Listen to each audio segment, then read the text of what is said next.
Olá, bom dia. Sejam todos muito bem-vindos à nossa sétima aula desse GE Maternidades, né? É muito bom que todos estejam aqui. Hoje nós vamos falar sobre um tema muito importante, sobre a maternidade atípica, também um tema muito importante, tá? Falar para vocês que a aula vai ficar gravada e disponível no canal do YouTube da Comunidade Psi Perinatal, certo? Então, quem não puder ficar até o final, pode acessar depois o nosso link do canal do YouTube e assistir. E lá também tem as outras 6 aulas anteriores. Então, quem não assistiu nenhuma, pode ir lá assistir também, certo? O GE de Maternidades é em parceria com o Maio Furtacô, aqui de Fortaleza. É a nossa primeira ação do Maio Furtacô, aqui do estado do Ceará, justamente para poder a gente conhecer essa pluralidade que são as maternidades, entender esse contexto, né, que essa mulher passa desde o momento, né, que ela gesta, né, do momento do parto, né, e quando esse bebê nasce. Então, hoje nós estamos aqui com a convidada maravilhosa, Joelma, que ela vai se apresentar e aí já vai dar início. Primeiro, antes de tudo, Joelma, muito obrigada. Joelma, assim como eu, Gislaine, é uma das representantes, né, do Maio Furtacô aqui do estado do Ceará. Joelma tem uma participação muito ativa no interior do estado, e, inclusive, né, a gente tem, essa semana nós tivemos notícias muito boas do interior, né, em relação ao início de aprovação das nossas PLs, né, de apresentação, né, das nossas PLs para serem aprovadas, e Joelma é que está fazendo esse trabalho, né, de levar essa apresentação, né, para o interior. Então, Joelma, muito obrigada, se apresentem aí para as meninas, sejam bem-vindas, viu? E aí vamos estudar hoje esse tema tão importante. Tá certo, obrigada. Bom dia, né? Eu me chamo Joelme, quero agradecer aqui, antes de tudo, a Camila, né, que me convidou na minha reunião com ela, a gente conversando, ela disse, não, tu tem que contar, aqui, falar um pouco dessa tua maternidade atípica, numa das nossas aulas, e me convidou. Então, assim, hoje vai ser mais, assim, uma conversa mesmo, porque aqui, diferente das outras aulas, que tem lá aquele referencial bibliográfico, aqui vai ser o meu viver, né, na maternidade atípica. Vou tentar contextualizar um pouco, né, trazendo para esse olhar, né, para as mães, nesse cuidado da saúde mental. E aqui tem um pouco de mim. Então, assim, para eu falar sobre a minha maternidade atípica, vocês precisam conhecer a Joelma um pouquinho mais além da Joelma profissional e mãe, né? Vocês precisam conhecer um pouquinho mais além. Eu sou Joelma Carvalho, sou casada há 14 anos e mãe atípica há 6. Quando eu entro agora no meu contexto, eu sou uma mãe atípica e também sou atípica. Então, assim, eu tenho uma doença mista do tecido conjuntivo, que se caracteriza por apresentar sintomas de várias doenças autoimunes. Então, aí já faz mais de 10 anos que eu descobri, né? Eu comecei com o lúpus, e aí veio a esclerose sistêmica progressiva, o fenômeno de Renault, a fibrose pulmonar, que hoje é um enfisema pulmonar, tem a miosite, tem a artrite. Então, assim, agora também estou com a alergia a glúten.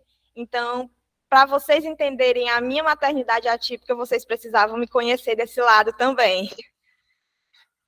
Sou pedagoga, especializada em gestão escolar e tenho um curso de extensão universitária em parentalidade. Sou formadora de professores de educação infantil há mais de 10 anos e defendo, assim, eu sou defensora da primeira infância de qualidade com equidade. Então, nessa minha caminhada profissional, eu tracei metas. E eu tinha, assim, esse sonho de conhecer a educação nas diferentes etapas que compõem, né? Compõem. Então, eu fui estudando, caminhando, e eu consegui, né, ter esse olhar amplo dentro da educação, desde a educação infantil até o ensino superior. Então, eu já tive experiência. Eu hoje trabalho na Secretaria de Educação e já trabalhei em regional de educação e estou caminhando aí para subir mais um pouquinho. Então, eu fiz essa meta e eu estou conseguindo alcançar essa meta de conhecer a educação mesmo em todas as etapas, mas minha paixão é a educação infantil, né? E diante de tudo isso, e depois que veio minha maternidade, eu vi que eu precisava de mais tempo, porque eu sempre trabalhei muito, tanto que a minha maternidade chegou um pouquinho mais, assim, vamos dizer assim, tardia, porque eu me dedicava muito ao trabalho, né, eu e meu esposo. E diante de todo esse contexto de doenças, né, que eu tenho, então foi deixando para depois a maternidade.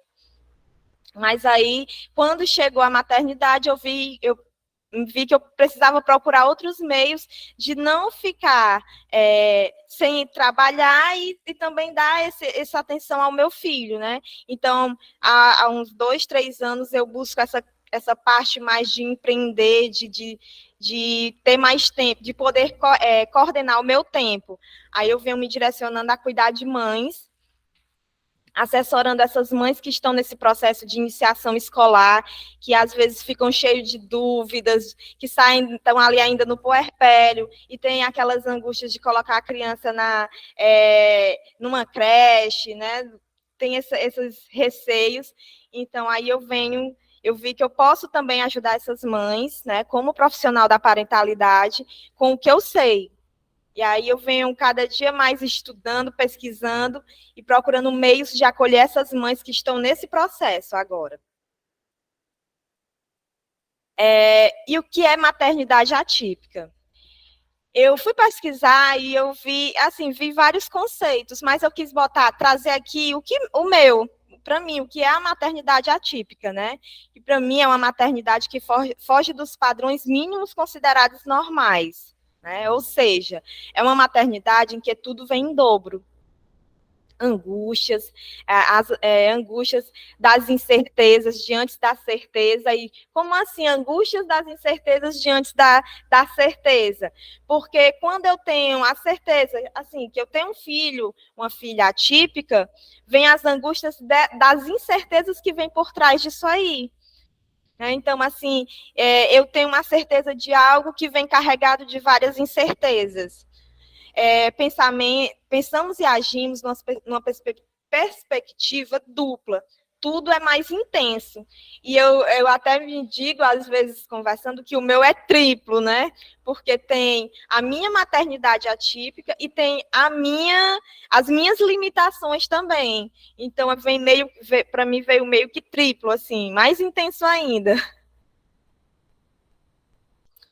E aqui eu tentei organizar essa questão da minha maternidade atípica com tópicos que, assim, pudessem contextualizar. Então, no início, né, a remissão e a perda. Por que esse tema remissão e a perda? Porque quando os médicos me disseram, é agora, as doenças estão em remissão, se você quiser engravidar, está num bom momento. Então, vamos lá. E aí a gente parte para aquela de não tomar mais o contraceptivo, né? De ficar naquela expectativa, naquelas tentativas. E foi passando o tempo até que, sim, veio essa gestação, mas assim como chegou rápido, também eu perdi. Né? Foi uma gestação bem rápida, vamos dizer assim. Nem sei se foi uma gestação, porque deu positivo, mas eu não sei nem como explicar, mas é como se o feto, não chegou a ser feto, não fecundou lá no útero, ficou entre as trompas. E automaticamente o corpo expeliu. Né? Então, deu positivo, mas deu essa perda. Né? Não chegou a fecundar, a fazer todo aquele processo mesmo. E aí veio esse desejo de ser mãe, né, dentro desse contexto das doenças estando controladas, né, que aí foi meio que uma permissão dos médicos, de alguns médicos, porque outros diziam que não era legal, que eu podia, né, tinha a questão da minha vida, não sabia como que o meu corpo ia reagir diante de todas essas doenças e dos medicamentos que eu tomo, né? E aí veio esse positivo e em seguida esse aborto espontâneo. Eu considero nessa parte desse positivo e desse aborto espontâneo que tem aquela questão do luto. Eu não me enxerguei vivendo aquele luto nesse momento. Nesse momento que eu passei, foi algo tão rápido que eu percebo que não deu para despertar aquele desejo, foi um positivo que foi muito investigado para saber se de fato era um positivo. Aí eu vejo que esse luto não foi vivido nesse momento. E tocando aqui no assunto do luto, eu queria pedir para vocês que são psicólogas, né, vamos fazer aqui uma interação. Lá vem a pedagoga. Vamos fazer aqui uma interação. Eu vou contextualizar aqui a minha maternidade atípica. E dentro dessa maternidade atípica, tem aspectos psicológicos que permeiam a perinatalidade e o puerpério, que eu gostaria que vocês pudessem estar depois destacando. O que é que vocês identificaram dentro desse contexto aqui, que eu vou apresentar dessa maternidade atípica, que aspectos psicológicos vocês conseguiram identificar, em que momento, né, teve não, isso daqui, ela vivenciou isso, dentro da psicologia, ela vivenciou isso, então eu queria pedir isso a vocês, para depois a gente estar fazendo aqui uma conversa para dizer o que vocês perceberam que teve presente dentro dessa minha gestação, desse meu parto, nesse contexto da maternidade atípica. E aqui um novo percurso. Então, assim, depois da perda, a gente foi tentado, de forma mais natural, apenas tirar o anticoncepcional e tentar engravidar, né? Como aconteceu isso, dessa gestação que não aconteceu, foi traçado um novo percurso pelos médicos, né?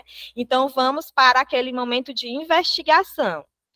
Então, foi investigar causas, e aí começa aquela bateria de exames que foram meses e meses de exame. Dentro nesses meses de exame também foi falado, né? Infelizmente, eu não tive lá um pré-natal psicológico, né? Uma psicóloga que pudesse me dar todo esse apoio que eu precisava. Mas, assim, um dos médicos falou na possibilidade, né, de eu ter uma gestação atípica. Poderia ser uma gestação típica, normal, como uma gestação atípica, como uma prematuridade. Então, assim, eram as possibilidades que eles apresentavam. Nessa gestação atípica, o que foi apresentado para mim de atípico é que ele poderia nascer com alguma deficiência física ou auditiva, visual, né? A questão dos órgãos mesmo. Foi apresentado mais ou menos isso. Então, na minha cabeça, a maternidade atípica que eu poderia ter seria nessas características, né? E aí eu já fui, vamos dizer assim, me preparando, que assim, eu sempre fui muito de estudar, de pesquisar. Então, eu sempre pesquiso para eu estar bem, assim, apropriada daquele tema, né?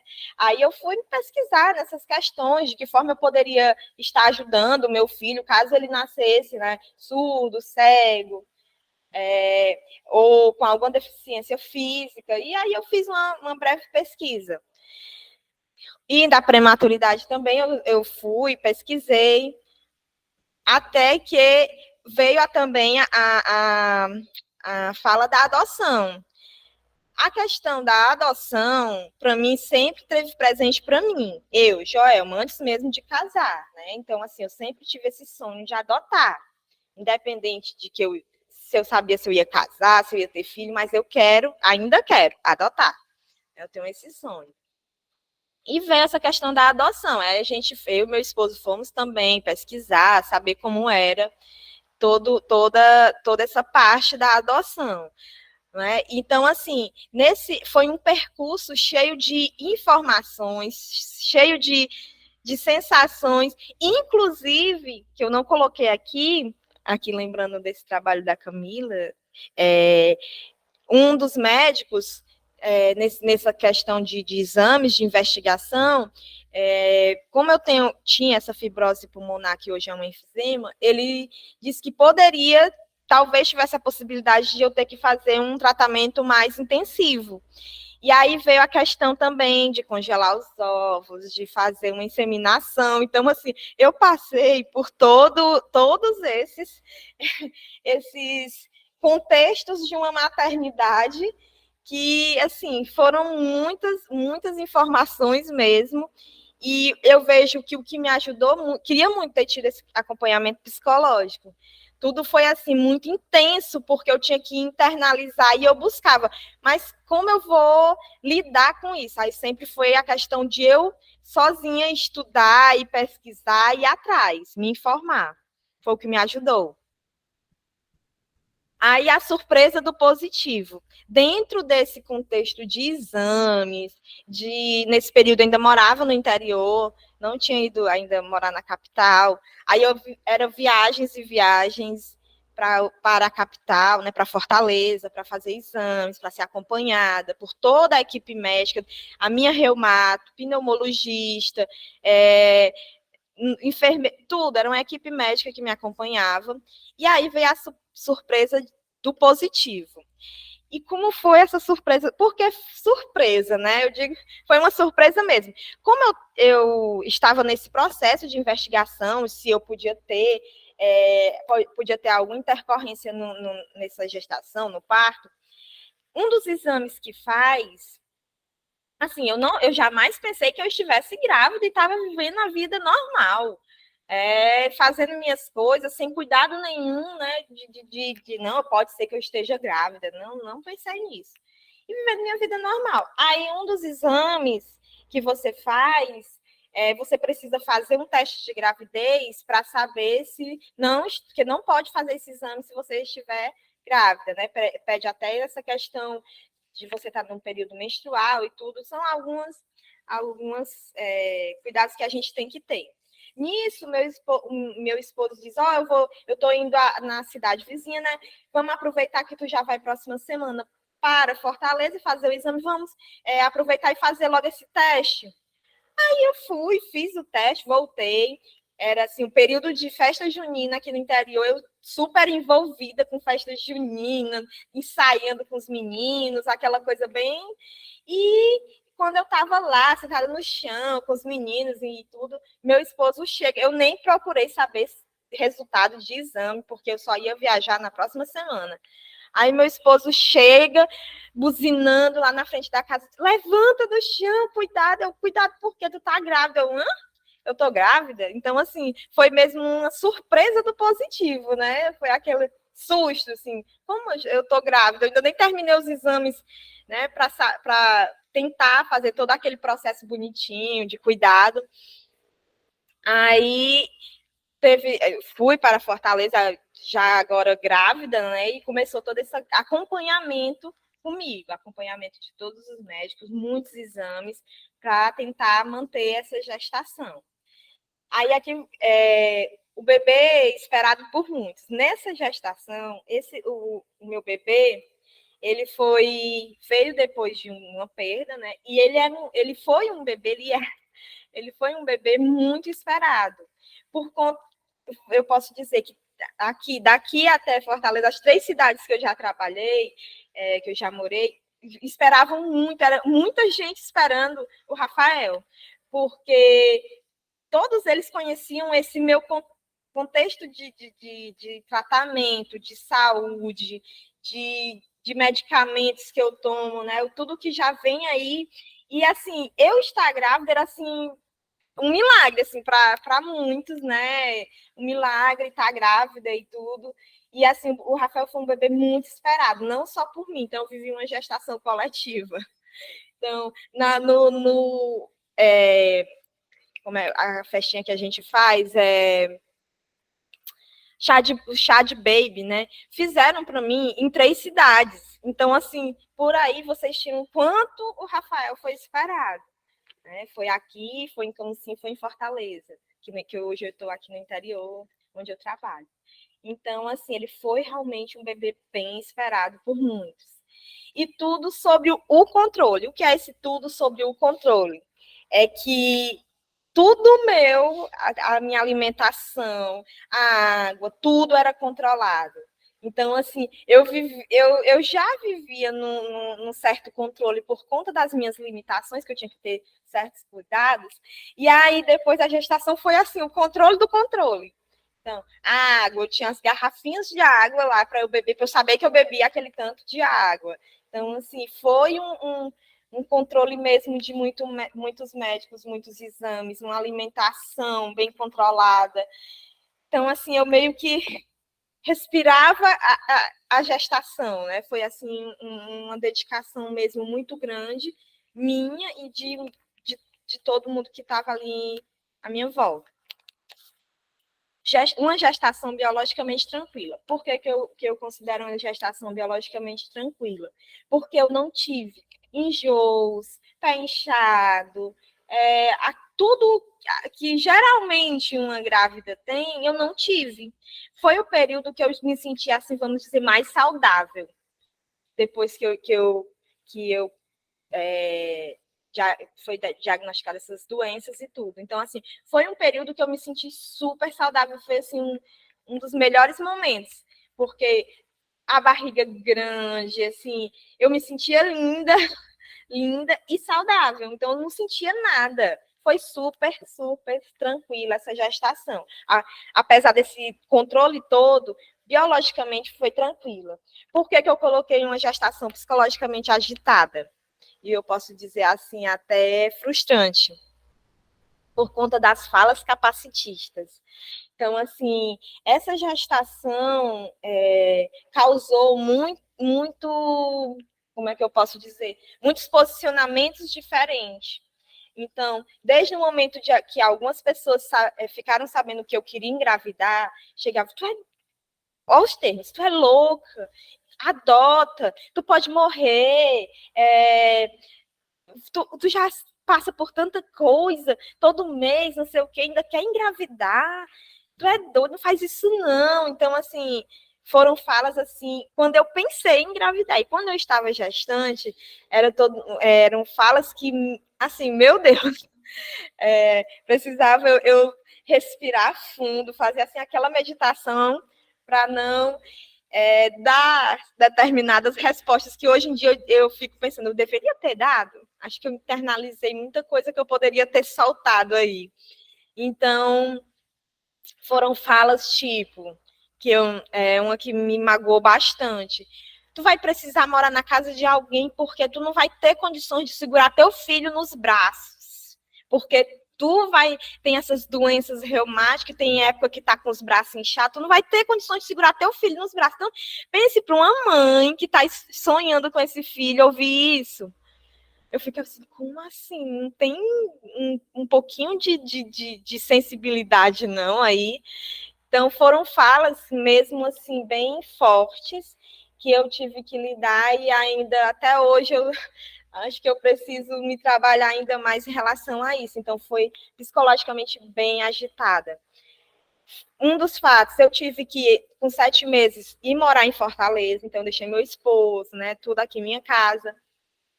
Os médicos disseram que eu tinha que ir morar em Fortaleza porque podia nascer prematuro. Então, aí eu fui morar em mudança de casa, de tudo, e você ali, né, tentando manter e ouvindo determinadas falas. Então, assim, eu psicologicamente foi bem agitada a minha gestação, sim, nessa questão das falas das pessoas. E eu considero, assim, o quanto é importante essa questão do psicólogo nesse momento da gestação. Muito, muito importante, porque você lidar sozinha com essas falas, né?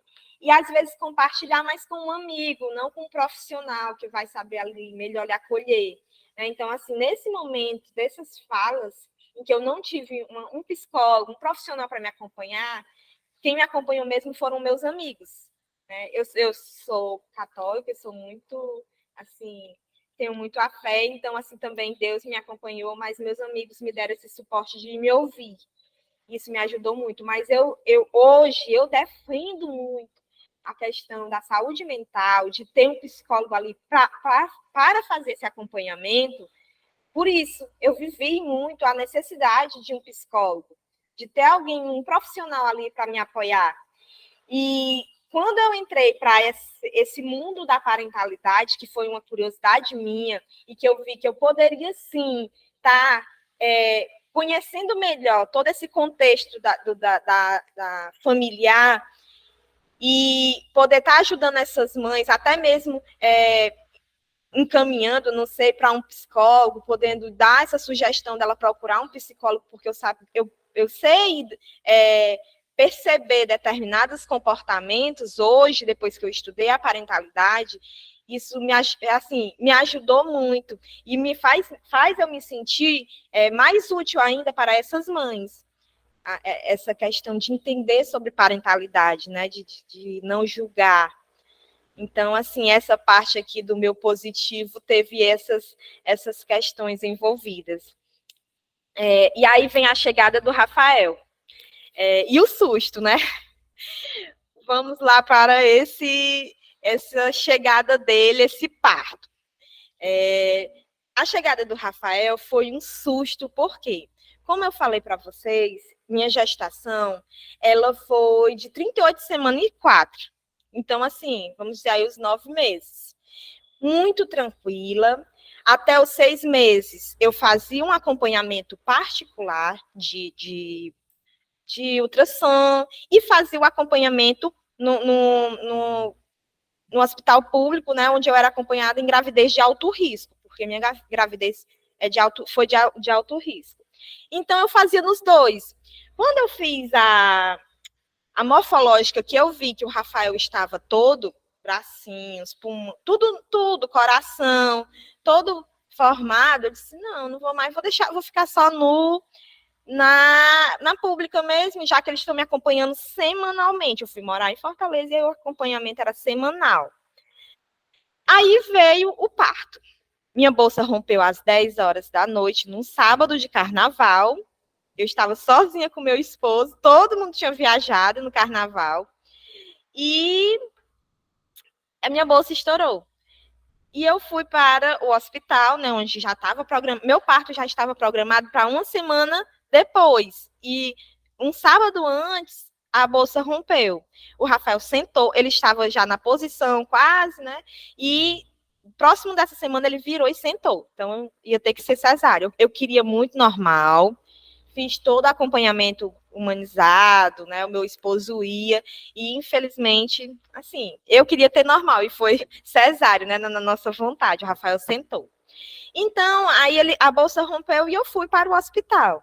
Eu fiquei de 10 da noite até 5 da manhã, 5h15, com a bolsa tinha rompido, já tinha saído muito líquido, minha barriga já estava bem menor, e eu fiquei até 5 horas da manhã.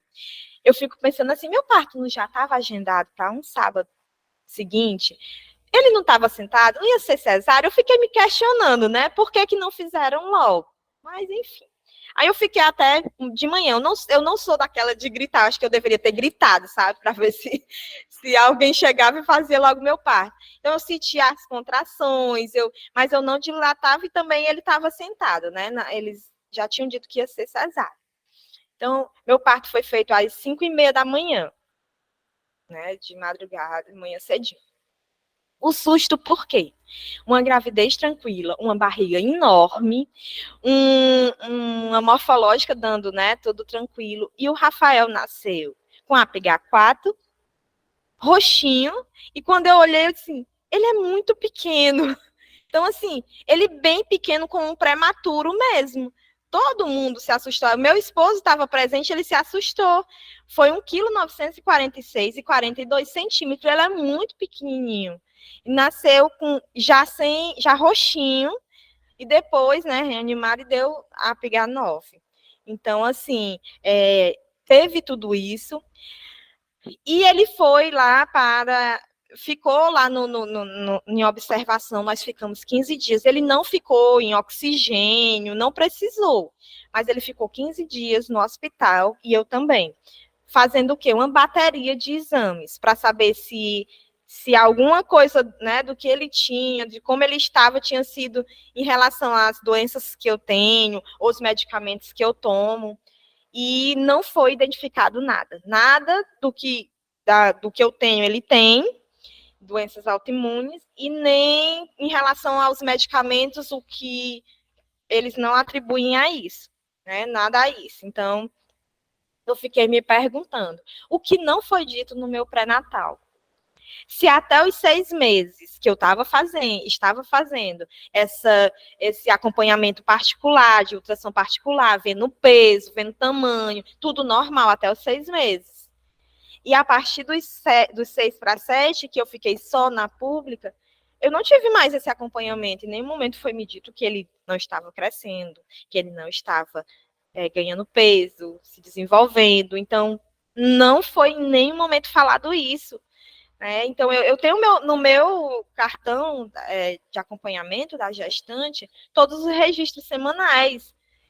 E aí fica o que não foi dito, né? E o susto, esse susto que causou tudo isso.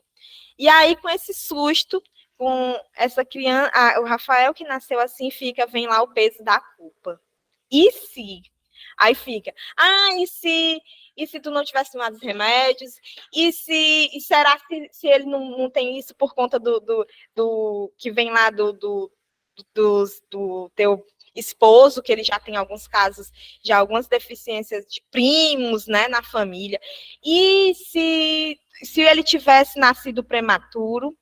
Que aí fica, para mim, fica essa interrogação, porque com 7 meses e pouco, eu fico na dúvida, é o seguinte, quando eu estava com 7 meses, eu ouvi essa fala que foi dita de que eu não teria capacidade de segurar o meu filho, que eu precisava morar na casa de alguém, da sogra, dos pais, para que essa pessoa me ajudasse com meu filho.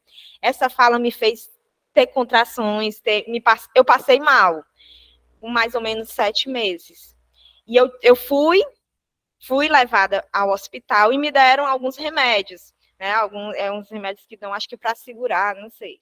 Aí eu fico pensando, será que nesse momento, se ele tivesse nascido prematuro, ele não teria se desenvolvido do lado de fora, né? Assim, lá na incubadora. Aí fica o se. E se, eu sei que são tantos e se, né? Que a gente começa a pensar nessas questões que chegaram a essa maternidade atípica. E nesse si, né, a gente passa para um possível diagnóstico.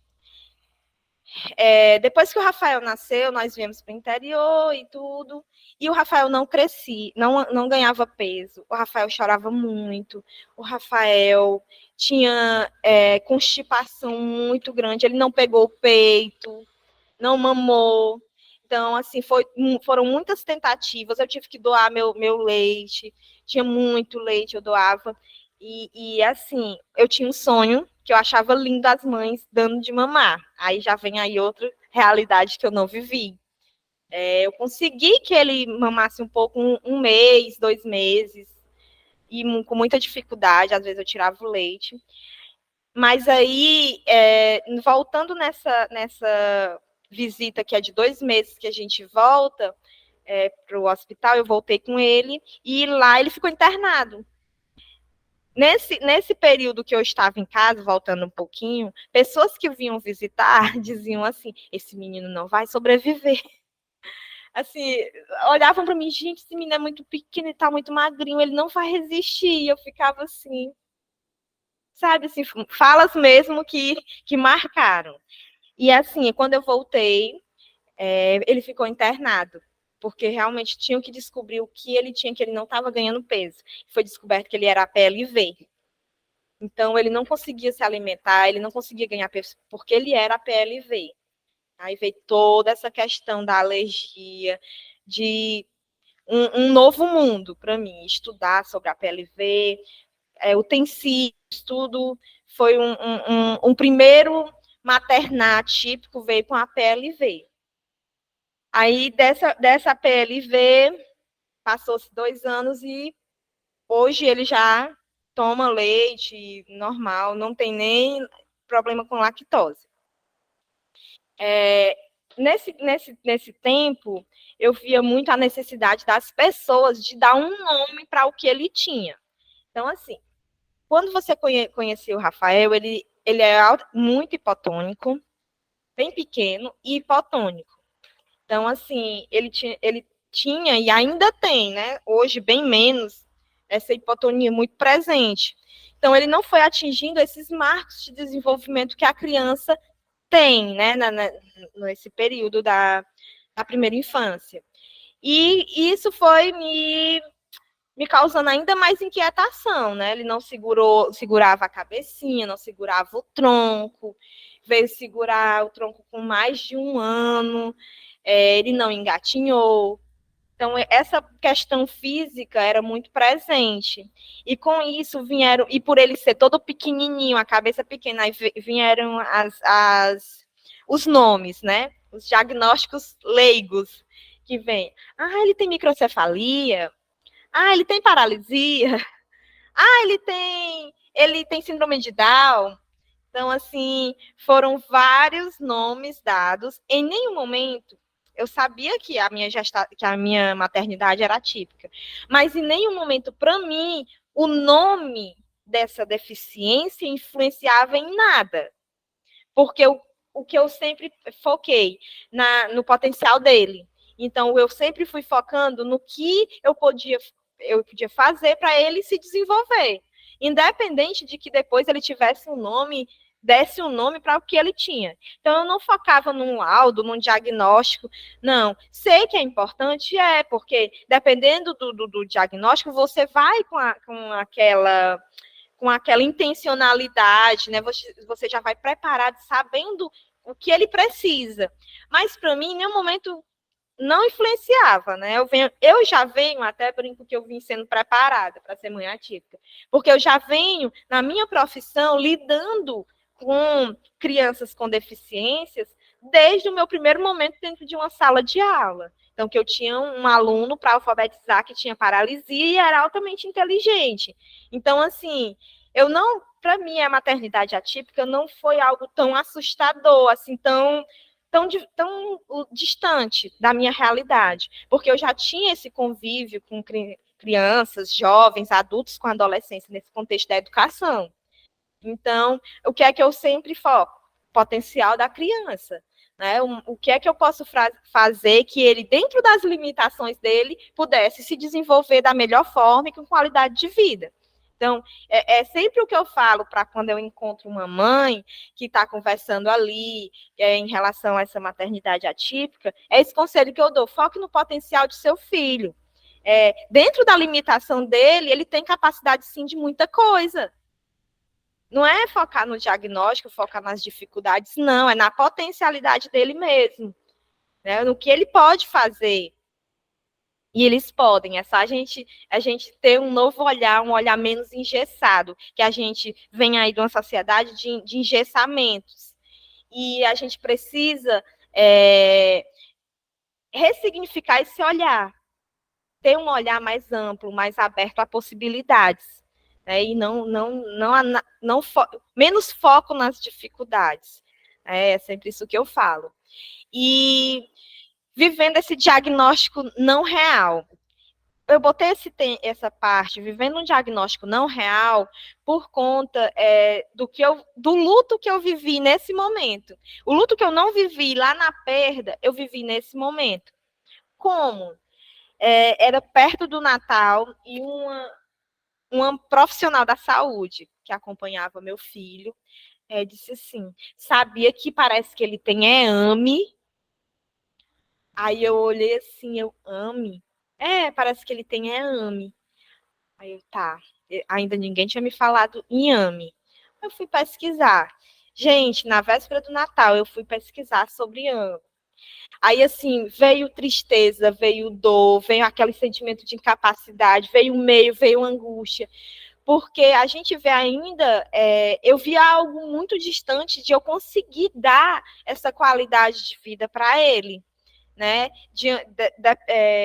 Você pensando em outras deficiências que são mais assim reais aqui para a gente, né, no cotidiano, mas quando falou em AME, como que eu vou fazer para conseguir dar essa qualidade de vida para o Rafael, ele com AME? Então, assim, foi um turbilhão que eu ainda de sentimentos que eu não tinha sentido ainda em nenhum momento até esse dia, né? Ele tinha o quê? Uns 2 anos e meio para 3 anos. Então, assim, veio tudo isso e eu vivi isso até chegar realmente o diagnóstico dele, até eu conseguir que ele fosse investigado mesmo e conseguir chegar ao diagnóstico. Então, assim, eu vivi por um longo tempo. E quando chegou, passei por isso e eu fiquei sabendo do Hospital Sara, cadastrei e ele foi chamado. Então, começou uma investigação ali. Porque no acompanhamento com a geneticista, o Rafael foi sendo colocado, ele era encaixado em uma síndrome, quando ele evoluía um pouquinho, ele saía da síndrome. Ela disse, não, ele não se encaixa aqui. Ele evoluía mais um pouquinho, ele não se encaixa nessa síndrome. E não sabia em que ele se encaixava. Assim, o que era aquilo que o Rafael tinha. Porque ele ia evoluindo e ele não ia realmente evoluindo. Então, ele tem um atraso no desenvolvimento neuropsicomotor, isso daí sempre foi presente. Eu sempre soube disso, né, que ele tinha um atraso no desenvolvimento. Mas sem nenhum diagnóstico. Então, no SARA foi feita uma investigação, né, genética e foi descoberto que ele tem uma mutação genética em 2 cromossomos. Eu fiz investigação, meu esposo fez. Não vem nada de mim, nem nada dele, nem de nós dois. E de acordo com a geneticista, essa mutação genética, qualquer pessoa pode ter. É uma mutação que geralmente não causa uma sequela, né? Não causa um atraso, não tinha registro ainda dessas sequelas diante dessa mutação genética, que eu, tipo, considerada simples, né? Ela disse assim, você pode ter, eu posso ter e não ter nada. Então, assim, que ela disse que qualquer gestante pode ter essa mutação genética, algum filho pode ter e não ter nenhuma sequela. No caso do Rafael, ele teve esse atraso no desenvolvimento neuropsicomotor. Então, ele não tem nenhuma síndrome com nome para ele, para essa mutação, não tem nenhuma doença, não tem tratamento específico. O que é que a geneticista diz? É estimular e ter paciência. Então, assim, ele vem sendo estimulado, é bem lento o desenvolvimento dele, mas hoje ele já consegue andar com apoio. Então, a gente ajuda ele, ainda não tem o equilíbrio de andar com apoio sozinho, mas ele anda com o andador. Ele começou a pronunciar certos sons, né? E, assim, o mais preocupante dessa questão do Rafael é que ele, como ele é hipotônico por fora, ele tem disfagia, que foi outra coisa que eu descobri tardio. Ele vivia tendo pneumonia, eu aqui no interior, vivia com ele internado e não sabia que ele broncoaspirava. Até que uma vez foi bem sério e ele ficou internado e foi descoberto que ele tinha microaspirações. Então, ele usou sonda, mas com fonoterapia já evoluiu, e hoje ele tem uma alimentação processada e o líquido é espessado. Então, a gente tem esse contexto com o Rafael. E, assim, de acordo com as fonos que acompanham, para essa parte, ele só vai conseguir também se desenvolver com o crescimento dele, com o fortalecimento dos músculos. Não tem um tratamento específico para essa parte das microaspirações. Então, aí também é mais um pouquinho de paciência, né? E assim vem essa questão desse diagnóstico do Rafael. O impacto, as falas capacitistas na vida de uma mãe. com essas falas capacitistas, com esse broncoaspiração do Rafael, o Rafael colocando sonda, eu ainda continuava trabalhando, né? Tem uma rede de apoio, uma pessoa que me ajuda com ele. Mas aí vieram mais uma chuva de fala capacitista. Ah, tu era para dar mais atenção ao teu filho, não era para tu trabalhar, sabe? Meio que tudo sobre mim caiu tudo sobre mim em relação a ele estar usando sonda, a ele broncoaspirar, né? Então, assim, aí o que é que eu fiz? Me tornei invisível. Parei de trabalhar, me dediquei exclusivamente ao Rafael. Mudei de cidade, tanto que eu fui para a capital, parei de trabalhar, pedi licença e fiquei só para o Rafael. Aí veio esse pensamento, 2 anos e eu invisível, porque eu sempre fui uma pessoa muito ativa, muito de trabalhar e que tinha muito organizado tudo, tempo para tudo. E ouvir tudo isso mexeu comigo. E será que eu estou sendo uma mãe tão ruim assim porque eu estou trabalhando? E eu resolvi parar tudo e me dedicar só a Rafael. Nesses 2 anos eu ficava, meu Deus, eu não existo. O que é que eu estou fazendo? Assim, eu não tinha eu, era só o Rafael, a vida dele, ele respirava Rafael. Nesse período da pandemia, que foi mais ou menos quando eu fui um pouco antes da pandemia lá para Fortaleza, e eu pesquisando, estudando, né, pelo menos estudando nos horários que eu tinha, eu pesquisei a palavra parentalidade, porque eu tinha feito um curso para saber, com a educadora parental, para estimular o Rafael melhor, e eu fiquei, parentalidade, uma palavra nova, fui pesquisar. Essa pesquisa fez eu renascer como mulher, como mãe, como profissional. Porque eu conheci a escola de profissionais da parentalidade, eles estavam numa jornada. E a fala de uma das meninas, da Bianca, ela falava justamente disso, de você ser mãe, mas você também poder ser mulher, poder trabalhar, poder ser esposa. E ela veio com uma fala que realmente me fez eu renascer. Então, assim, eu disse, não, eu posso sim, eu posso voltar a trabalhar, eu vou procurar me adaptar, né? Mas eu vou voltar a trabalhar sim. E essa pesquisa, essa parentalidade transformou realmente uma mãe. E aí foi que eu entrei nessa questão de entender o sentido de cuidar de quem cuida. Abriu assim o meu olhar da necessidade de nós estarmos cuidando das pessoas que cuidam. Assim como as meninas fazem, né, na escola, que, assim, eu fui para fazer um curso para aprender a cuidar de mães, e eu primeiro cuidei de mim.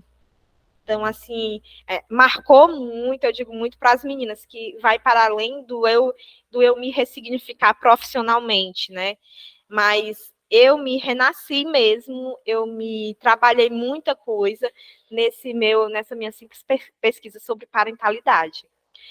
E foi nesse momento que eu conheci a questão da rede de apoio, que eu podia, sim, fazer outras coisas se eu tivesse uma rede de apoio formada, que eu não sabia nem... Eu trazia muito para mim, e às vezes eu ficava naquela questão de não acreditar que a outra pessoa fosse capaz de cuidar do Rafael, até mesmo o pai. Aí, assim, eu vi essa necessidade de dar oportunidade das outras pessoas também cuidarem do Rafael. Ainda é um pouquinho complicado por conta da alimentação, eu preciso treinar, a pessoa precisa saber a consistência. É complicado? É. Mas eu digo que ano passado, depois de 5 anos sem sair com meu esposo para nenhum local, eu consegui fazer uma viagem para Brasília com ele, e assim foi montada uma rede de apoio, que eu chamei a cunhada que é enfermeira, chamei uma amiga que é fisioterapeuta, então assim, eu consegui estar segura com uma rede de apoio que pudesse me dar essa segurança. A pessoa que acompanha ele desde os 6 meses, a cuidadora dele, assim, nem sei, é muito importante mesmo esse acompanhamento dela. E eu fui para além, né? Eu fui pegando, porque às vezes precisa aspirar, e a pessoa tem que saber aspirar quando ele se engasga. Então, assim, eu consegui ter esse momento, voltar a ser essa esposa, essa mulher, essa mãe que trabalha, né? Então, assim, o quanto é importante essa rede, as mães enxergarem essa rede de apoio, no quanto é importante. E terminando aqui, acho que está no tempo ainda, eu trago essa frase que, assim, quando eu descobri as doenças que eu tinha, essa frase veio, assim, na minha cabeça, eu fazendo uma análise da minha vida, né? Porque hoje eu poderia estar aposentada, que eu fiz toda a perícia, era para eu estar aposentada, e eu abri mão e decidi, não, eu quero é trabalhar. Isso há 9 anos atrás. Então, assim, o que é que eu concluo, né? Que as maiores limitações são produzidas pela mente. E daí a importância dos psicólogos, da saúde mental, porque a gente tem muitos exemplos de deficiências físicas que poderiam ser limitantes em muitas coisas e não são. Então, pensando em mim, em todas as minhas limitações, eu cheguei a essa conclusão, né? Que as maiores limitações mesmo são produzidas pela mente da gente. E daí a necessidade de cuidar da saúde mental e principalmente da saúde mental materna, dentro desse contexto que é tão cheio de particularidades e e ainda mais essa maternidade atípica, que vem tudo em dobro ou em triplo aí para a gente. E só é possível mudar o mundo cuidando de quem cuida de todo mundo. Pronto, meninas, eu acho que vocês estão aí. Sim, estamos. Com certeza. Camila surgiu. Vem cá, Camila, fale aqui. Cheguei. É porque Joelma estava na apresentação com tela cheia e não viu você chegar. Ah, tá, joia. Cheguei, vi a maior parte dessa apresentação, acho que cheguei com uns 20 minutinhos de atraso. Mas peguei uma boa parte da sua fala e sigo aqui impactada. Acredito que talvez seja esse sentimento de todo mundo que está aqui, né, se colocando no seu lugar, porque sua fala remete exatamente a isso, já me dá e a importância mesmo, te digo, Flor, assim, leva a tua história mesmo, das pessoas poderem visualizar, se aproximar um pouco dessa realidade de mulheres como você, e para as mulheres que vivenciam uma realidade semelhante se sentirem contempladas também, né? Porque eu acredito que é disso que você fala. Assim. Me tocou muito, eu tenho algumas perguntas para fazer. Uma pergunta, eu sei que você tem tempo, você vai precisar sair já já, não é isso? Eu posso tirar só uma dúvida contigo? Pode sim, até às 10h30 dá certo. Dá certo? Então show, vamos embora. Teu filho hoje está com quantos anos, Jama? Só para eu... 9, é isso? 6 anos. 6 anos, muito bem. Deixa eu te perguntar uma coisa, exatamente, eu te peço desculpas porque eu perdi o início da tua fala, tá? Então, provavelmente você talvez tenha esclarecido. O diagnóstico do teu filho, eu sei que você recebeu alguns diagnósticos, eu acredito que foi de doenças reumáticas ou uma doença reumática, não é isso? Você tem um diagnóstico. O diagnóstico do teu filho está associado ao teu diagnóstico também, ou é isso mesmo? Uma coisa não tem nada a ver com a outra? É isso, né? Não tem nada a ver com a outra. Inclusive, eu só recebi alta lá do hospital depois que fizeram todos os exames que fazem em mim para saber como estão as doenças. Então, assim, eu passei 15 dias com eles, então foi feita uma bateria de exames. Tanto em relação às doenças que eu tenho, como os medicamentos que eu tomo o Reuquinol há muito tempo, que é a cloroquina, né? Sim. Tomo vários medicamentos. Então, nada do que eu tenho ou do que eu tomo tem a ver com o que ele tem. Pois é. Essa pergunta que eu estou te fazendo, tem uma outra, tá, também. Mas essa pergunta que eu estou te fazendo, ela faz toda a diferença. Por exemplo, aqui eu acho que temos um grupo prioritariamente de psicólogos, não é isso? Vocês vão ouvir crianças ao fundo, tá? Prioritariamente psicólogos, né? E a gente compreender também essa ligação desse diagnóstico, certo? Com o seu diagnóstico prévio, ele também vai levando o nosso olhar para o acúmulo de lutos, o acúmulo de surpresas, o acúmulo de situações como na Gestalt, a gente fala, né, de gestaltes abertas, de situações incompletas, sem resposta, sem diagnóstico, e você precisando correr atrás. Porque aqui a gente está ouvindo o teu relato, né, inclusive o fechamento de algumas situações dessa natureza.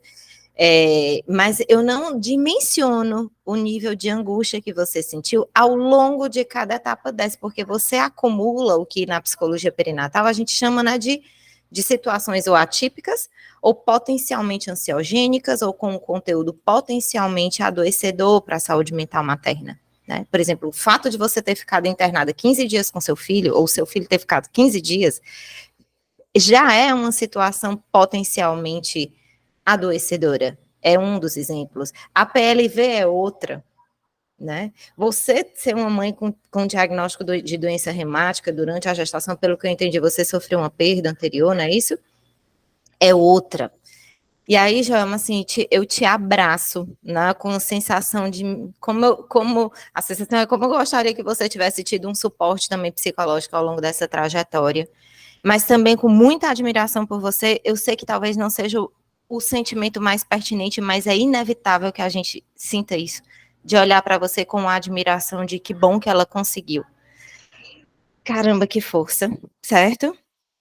E te perguntar, porque aí também aqui, enquanto psicólogos, né, é um olhar que a gente direciona aos nossos pacientes, a busca de recursos internos e externos para enfrentamento de crise, que você passou por várias crises, eis a densidade da sua história, você passou por várias situações de crise.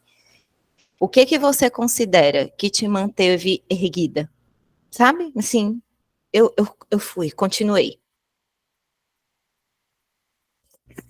Assim, Camila, eu sempre fui muito aquela pessoa mais observadora e muito reflexiva. Eu reflito muito em cima das situações. Então, eu acredito que peraí, você tem seu ponto de vista, mas eu tenho o meu. Então, assim, esse não se deixar influenciar pelas falas e pelas as suposições, acredito que foi o que me ajudou muito. Então, vocês, como psicólogas, fortalecer isso nas mães, essa questão, você tem o seu olhar. Então, reflita sobre isso, né? Se fortaleça, tenha mais conhecimento. Então, foi esse conhecimento que eu digo assim, quanto mais conhecimento a gente tem sobre algo, mais leve e simples vai se tornando. Então, foi esse meu, não sei, esse meu observar e ficar refletindo. Mas aí é o ponto de vista dela. Até mesmo em relação aos médicos, eu ficava, não, e se for assim, eu vou em outro, mas, sabe, esse refletir, fortalecer essa questão do empoderamento mesmo, se empoderar de conhecimento, de senso de reflexão, de não se deixar tanto influenciar pelas falas. Então, acredito que isso foi o que me manteve aí, vamos dizer assim, sã, diante dos que eu ouvia, diante do que era apresentado para mim. Então, foi esse meu refletir, esse meu me empoderar, esse meu mesmo ter o meu ponto de vista sobre as coisas. Acredito que foi.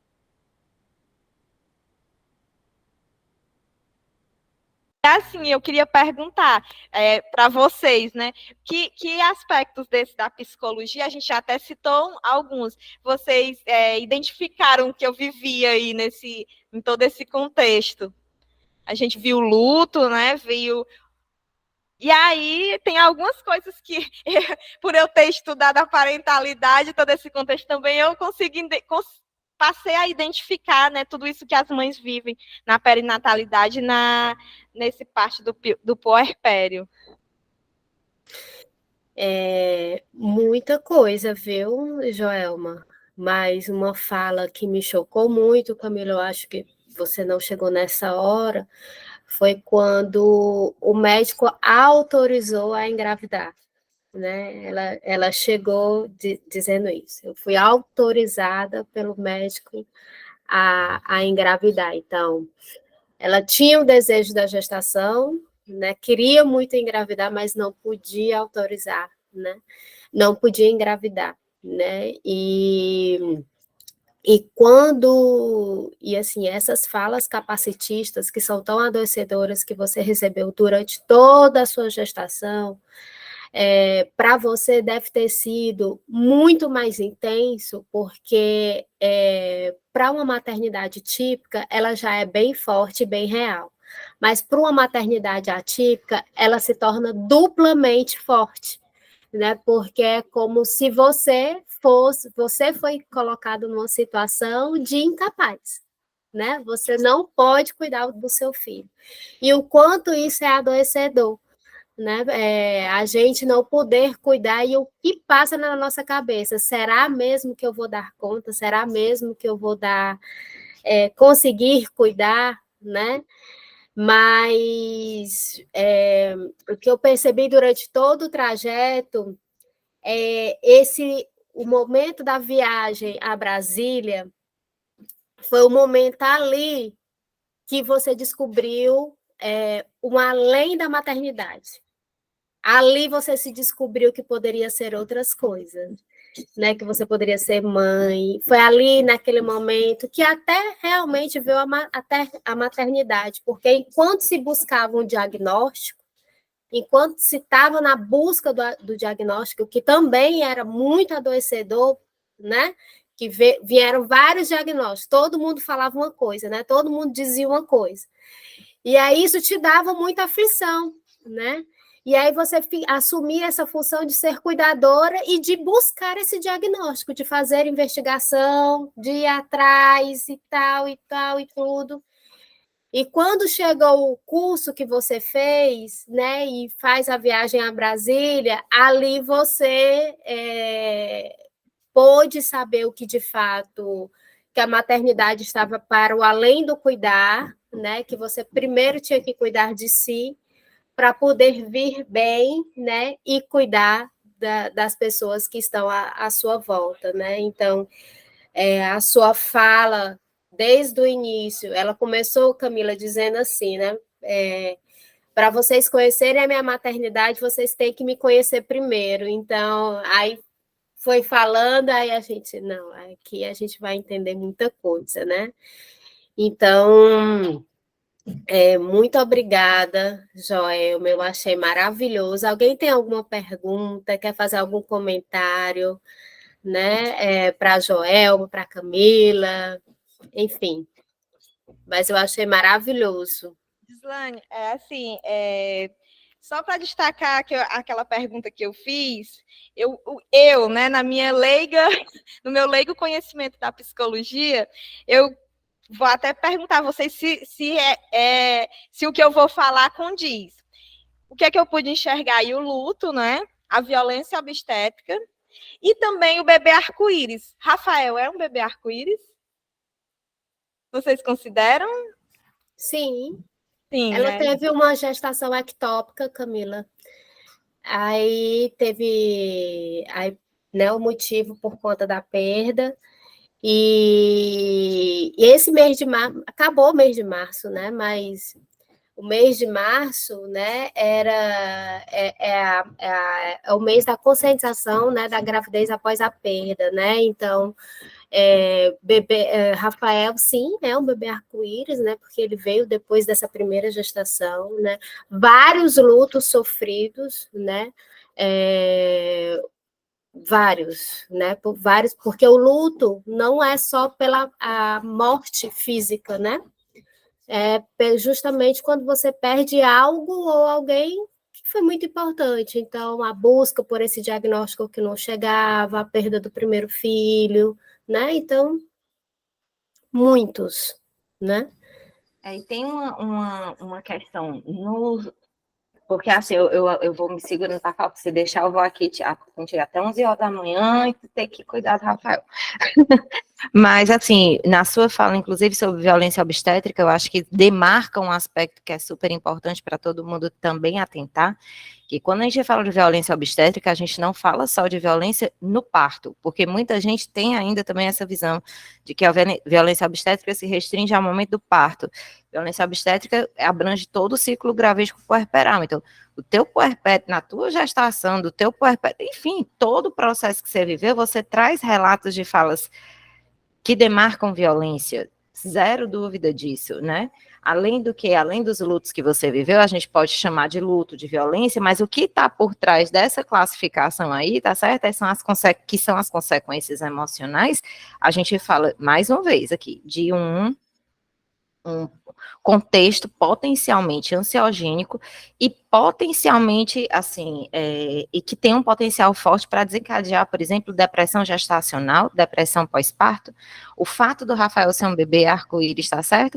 Uma gestação após uma perda, ela por si só, tá? Ela já requer um olhar de mais atenção de profissionais de saúde, inclusive por isso, porque muitas mulheres passam a gestação inteira com a sombra da perda, do medo da perda, né? Já tive gestantes que, por exemplo, só deixaram para comprar o berço de fato quando a criança nasceu, não conseguiram montar o quarto, então vamos sustentar isso. Então, quando ele nascer, né, o pai, no caso o marido dela, saiu, foi lá, comprou berço e comprou parte do enxoval, porque foi o possível para ela viver. Ela não dava conta de entrar em contato com nenhuma roupa de criança, por exemplo, certo? E aí essa tua fala, você traz uma série de situações, assim, que aí eu vou lhe falar para encerrar, né? Se você quiser falar ainda, ok, para eu encerrar, se deixar eu vou. Mas eu queria, inclusive, te pedir autorização para usar essa fala como aspas, tá certo? Porque para mim essa última fala aqui, acho que foi a Gislaine que falou, né? Que você disse, para você conhecer a minha maternidade, você tem que primeiro conhecer a minha história. Já arrepiei. Porque, Joelma, eu acho que isso traduz exatamente qual deve ser o nosso olhar para as mulheres, né? E quem trabalha com psicologia perinatal, a gente precisa pegar essa sua fala aí, é a síntese do que tem que ser o nosso trabalho. A gente não pode olhar para a maternidade sem olhar para o contexto de vida desta mulher, para a história de vida que ela traz. E, sinceramente, lhe falando, meu bem, se pudesse, eu ouviria muito mais de como foi, inclusive, a tua história até chegar aí, porque não deve ter sido à toa que você construiu esse recurso interno e essa força de dizer, não, calma, peraí, o outro tem a opinião dele, mas eu tenho a minha. Muitas vezes nós passamos anos com pacientes em psicoterapia para desenvolver justamente isso que você já tinha quando o Rafael chegou. Entende? Então, honro sua história, acredito que sua história de vida traz muito aí de muita potência que precisa ser construída ao longo do tempo, e é isso que a gente precisa fazer quando a gente atende nossos pacientes em psicologia perinatal. Olhar como é que foi a história dessa mulher antes de ela ser mãe, porque há uma história aí prévia, né? Muito honrada em te ouvir, muito grata em você ter se aproximado, tá certo? A gente tem muito que aprender com a tua história. Muito obrigada. E a todos que estiveram presentes aqui mais uma vez na aula, viu?